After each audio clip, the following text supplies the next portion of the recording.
माननीय हमारो पिंदर भैया साजन भैया के तरफ से सोहर गावे के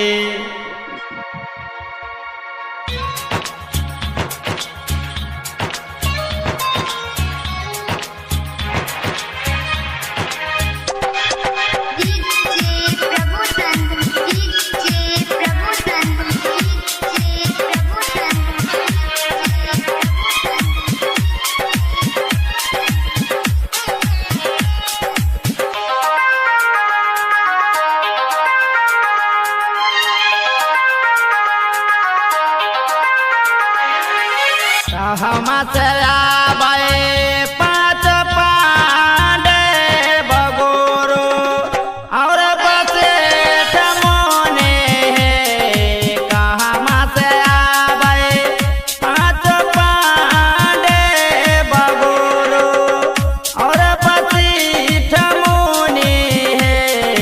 लालना कह में से आवे श्री राम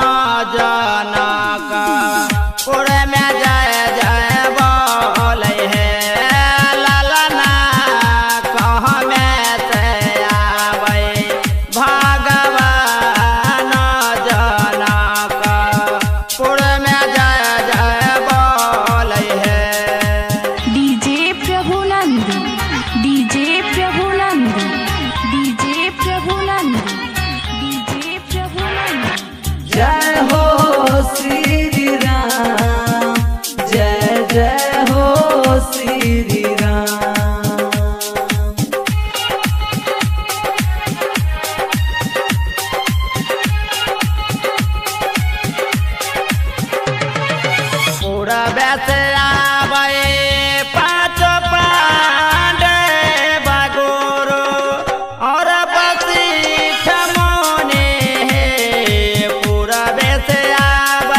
फल फूल मनाए बाए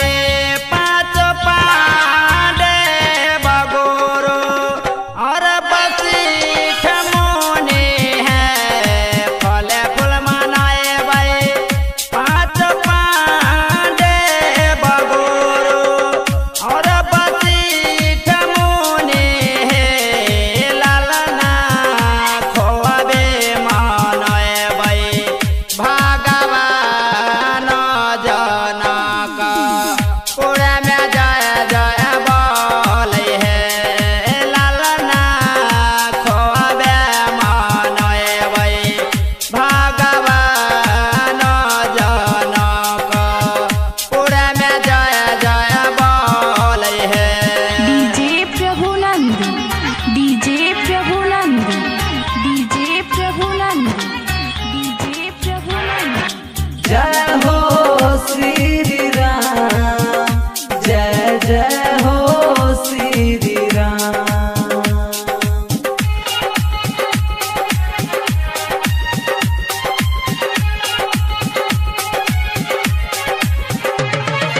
गीत संगम गावे